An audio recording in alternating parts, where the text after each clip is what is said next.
Welcome to the Creating Control Charts with Minitab webcast. The main purpose of this webcast is to help you learn how to use Minitab to create a control chart. Let's begin by opening Minitab. For this webcast, we'll use the sample project called Quality. To open a project in Minitab, you can click this button, or you can choose File, Open Project.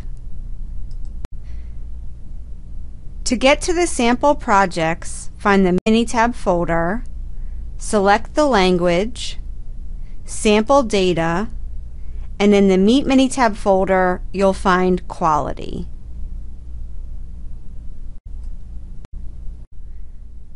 The worksheet in this project contains delivery data.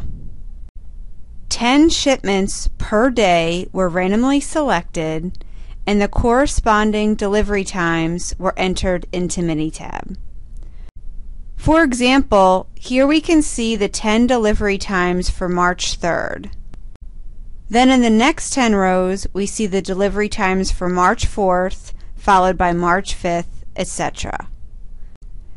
Now that we have the data arranged in chronological order in Minitab, we are ready to create a control chart to determine if the delivery process is stable over time. To create a control chart, choose Stat, Control Charts. As you can see, Minitab offers many different types of control charts. In this case, we will choose variables charts for subgroups because our data are continuous and because the data were collected in subgroups. From the Variables Charts for Subgroups menu, we will choose XBAR S to create both an XBAR chart and an S chart. There are varying rules of thumb for when to choose an XBAR R chart versus an XBAR S chart, but here for our larger subgroup size of 10, we will choose XBAR S.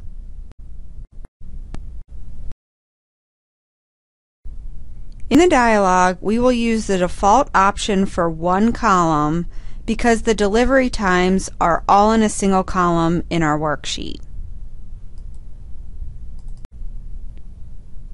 For subgroup size, we could either enter the subgroup size of 10 or we can enter the date column. Every time Minitab sees a new date in the date column, it will know that the new date represents the start of a new subgroup. We could now click OK to get the chart. However, there are other options you may want to use.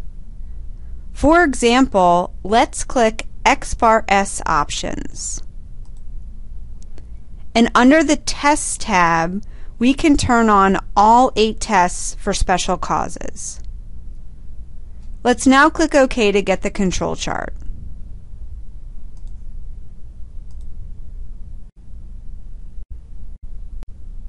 On both the XBAR chart and the S chart, we can see that all points fall within the control limits. In addition, there are no red flags on the chart indicating that any of the 8 tests failed. We can therefore conclude that the process is stable. Let's now look at some of the editing capabilities. For example, you will notice that the x-axis uses a generic sample scale. However, we can replace this generic scale with the dates. To do so, just double-click on the x-axis, and under the Time tab, we can select Stamp and enter the date column.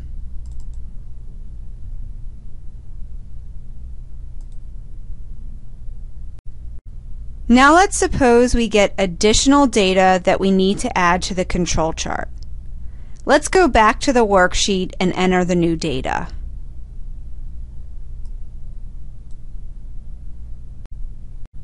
To get to the end of the days column, we can click on the column and then use the End key on the keyboard.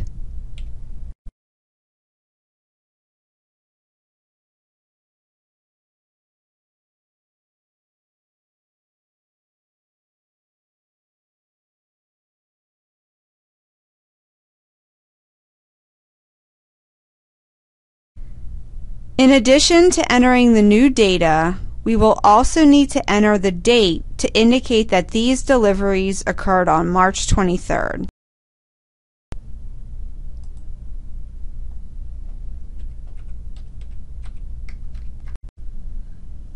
To repeat the date, we can hold down the Control key and click and drag with the mouse.